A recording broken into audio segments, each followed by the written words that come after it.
Criminal లాగా. So ఇటువంటి criminals ఆట కట్టిస్తాను అని హోమ్ మినిస్టర్ అయితే ఆట కట్టిస్తానని పవన్ కళ్యాణ్ గారు అన్నారు. సో పవన్ కళ్యాణ్ గారు మాట్లాడారు అంటే ఆయన ఊరికేనే మాట్లాడరు. ఎందుకంటే కూటమిలో ఒక ప్రముఖ నాయకుడు ఆయన. మరొక కూటమిలో తెలుగుదేశం పార్టీ తర్వాత ఎక్కువ స్థానాలున్న పార్టీ నాయకుడిగా, ప్రజల్లో ఎంతో ఆదరాభిమానాలున్న వ్యక్తిగా మరి ఆయన ఆ మాట హోమ్ మినిస్టర్ అయితే అన్న మాట అన్నారు. కాబట్టి చూద్దాం మరి రేపు కేంద్రంలో ఒక వారం రోజుల్లోని ఇవాళ పేపర్లో కూడా వచ్చినాయి, అన్ని పేపర్లలో సాక్షితో సహా కేంద్రంలో త్వరలో ఇది క్యాబినెట్ ఎక్స్పాన్షన్ అని, ఆ తర్వాత రాష్ట్రంలో అని.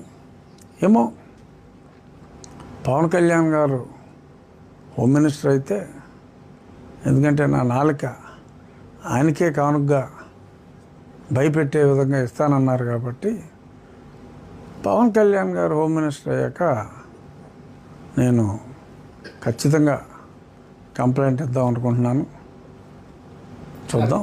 ఇప్పుడు దీంట్లో అండి టోటల్ ఎపిసోడ్లో ఈ మిమ్మల్ని ఇంత రాజ్యాంగంలో ఆంధ్రప్రదేశ్ రాష్ట్ర శాసనసభ ఉపసభాపతిగా ఉన్న మిమ్మల్ని ఆయన ఇంత తోలనాడలో కూడా మీ ప్రభుత్వం దీని మీద ఎందుకు చర్య తీసుకుంటలేదండి అతని మీద? ఇవాటి వరకు కూడా ఏ కేసు కానీ కంప్లైంట్ కానీ చిన్న విషయంలోనే మీ గవర్నమెంట్ చాలా స్పీడ్గా రియాక్ట్ అవుతుంది కదండి.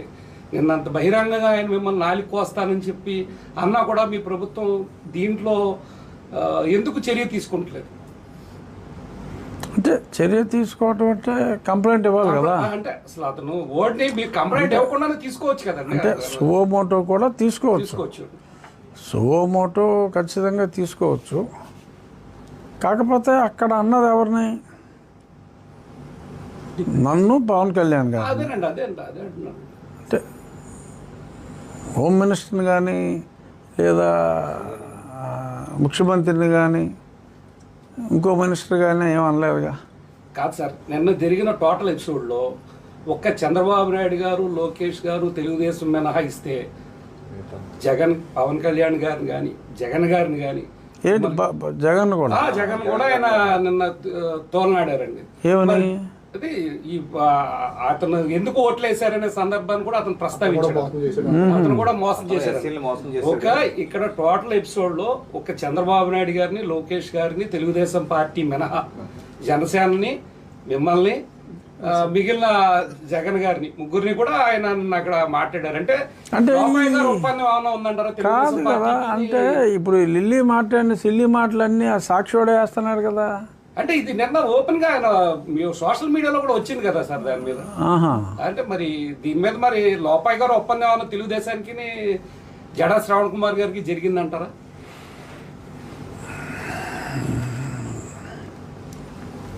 నాని గారు ఇప్పుడు ఇలాంటి ఇబ్బంది పెట్టే ప్రశ్నలే ఆయన ఎప్పుడు మీరు ఇలా ఇబ్బంది పెట్టే ప్రశ్నలే వేస్తున్నారు నాని. సో ఏంటి మళ్ళీ క్లుప్తంగా అడగండి ఒకసారి. ఇదే తెలుగుదేశం పార్టీ అగ్రనేతలైన లోకేష్ గారిని కానీ చంద్రబాబు నాయుడు గారిని కానీ తెలుగుదేశం పార్టీని ఎక్కడా కామెంట్ చేయలేదండి ఆయన. పోనీ మెచ్చుకున్నాడా? జనసేన పోనీ కామెంట్ చేయలేదు, పోనీ మెచ్చుకోలేదుగా. కామెంట్ అసలు వాళ్ళ ప్రస్తావన రాలేదు సార్. అక్కడ ప్రస్తావన తీసుకోలేదండి. తెలుగుదేశం పార్టీని మెచ్చుకున్నట్టే రకంగా ఏమన్నాడు?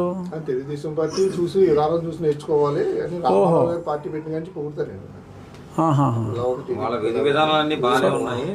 మా పార్టీని మెచ్చుకున్నాడు, నన్ను తెచ్చాడు, కళ్యాణ్ గారిని తెచ్చాడు, జగన్ గారిని ఏమో మాకు ఎస్సీలకి ఆయన ఎప్పుడు కూడా ఎస్సీలు పార్టీ అని చెప్పుకుంటాడు తప్ప ఏం చేసింది ఏమీ లేదు అని చెప్పేసి ఆయన చెప్పారు.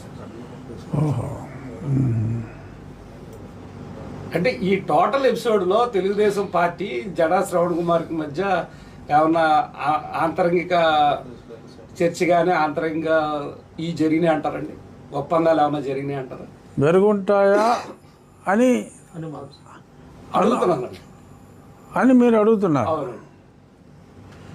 అటువంటివి జరగకూడదు అని నేను అనుకుంటున్నా. జరిగి ఉండకూడదని కాదు, జరగకూడదు అని నేను అనుకుంటున్నా. బట్ అంతే మరి, అతను మొన్నటిదాకా చంద్రబాబు నాయుడు గారిని గట్టిగానే తిట్టాడు. మరి నిన్న ఏమీ అనకపోవటం, పైగా మరి మెచ్చుకున్నారని కూడా అంటాం, ఇవన్నీ అనుమానం లేని వాళ్ళకు కూడా అనుమానం రేకెత్తించే విధంగా ఉన్నాయి ఈ మాటలు. బట్ మరి ఎవరైనా మోటో మరి నిజంగా పోలీసులు కంప్లైంట్ తీసుకుంటారా, వాళ్ళే, లేదు ఎవరైనా ఒకవేళ నా అభిమానులు, నేనైతే పవన్ కళ్యాణ్ గారు హోమ్ మినిస్టర్ అయ్యేదాకా నేనైతే కంప్లైంట్ ఇవ్వను డెఫినెట్గా. ఇది నా స్టాండ్. సార్ ఎందుకు సార్ పవన్ కళ్యాణ్ గారు హోమ్ మినిస్టర్ అంటే నా 4 ఆయనకే పంపుతానన్నారు, 1. 2, మొన్న పవన్ కళ్యాణ్ గారు ఈ క్రిమినల్స్ నేను హోమ్ మినిస్టర్ కానందువల్ల హ్యాపీగా ఉన్నారు అని అన్నారు. సో కాబట్టి ఇతను క్రిమినల్. సో ఆయన హోమ్ మినిస్టర్ అయ్యే వరకు క్రిమినల్స్ హ్యాపీగా ఉంటారని చెప్పి మరి కళ్యాణ్ గారే అనుకుంటున్నప్పుడు, ఇదిగో ఈ నాని గారు ఇంకేదో అనుమానాలు పెట్టాడు. ఈ బ్యాక్గ్రౌండ్లో ఇక నేను కంప్లైంట్ ఇచ్చి కూడా యాక్షన్ తీసుకోవట్లేదు అనుకోండి, మళ్ళీ అదొక నామర్థం నాకు. డిప్యూటీ స్పీకర్ స్థాయిలో ఉండి మీరు కంప్లైంట్ ఇచ్చినప్పటికీ కూడా మళ్ళీ ఏదో లేదని చెప్పి మళ్ళీ ఇలాగే ప్రెస్ మీట్ పెట్టమని చెప్పి ఇలాగే నన్ను అడుగుతారు. సో కాబట్టి నేను కంప్లైంట్ ఇచ్చినా, ఒకవేళ ఎవరైనా కంప్లైంట్ ఇచ్చినా చర్య ఒకటే ఉంటుంది. చర్య అంటూ ఉంటే ఇలాగా మాట్లాడి 4 కోసేస్తాను, సమాధి కట్టేస్తాను, ఎవడ పడితే ఆడు. ఇప్పుడు చట్టం అంత క్లియర్గా ఉండి, సుప్రీంకోర్టు రూలింగ్స్ ఉండి, ఎక్కడా కూడా ప్లేసెస్ ఆఫ్ వర్షిప్ దగ్గర మైకులు పర్మిషన్ లేకుండా ఉండకూడదు, పర్మిషన్ ఇచ్చినప్పుడు కూడా ఇన్ని డెసిబల్స్లో ఉండాలి అంటే నేను చెప్తున్నాను. వీళ్ళు కోరికేసుకో గొట్టంగాడు ఇటు చెప్పేయటానికి. నేను చెప్తున్నాను, మీరు పెట్టుకోండి అని చెప్పి నోటికి వచ్చినట్టు మాట్లాడతాం, 4 కోసేస్తానంటాం, సమాధి కట్టేస్తానంటాం. ఇటువంటి మాటలన్నీ కూడా మాట్లాడిన తర్వాత ఎటువంటి కేసు ఏమీ లేకుండా ఉపేక్షించటం. పైగా ఇవాడేమన్నా ప్రజానాయకుడు అంటే సార్ నా 71 కోట్లు వచ్చినాయి, మరి అలాగా మాట్లాడేస్తూ ఉంటే, ఈ రకంగా మాట్లాడిన తర్వాత కూడా ఉపేక్షిస్తాయి. డెఫినెట్గా నాకు తెలిసి ఎవరొకరు కంప్లైంట్ ఇస్తారు నా తరఫున.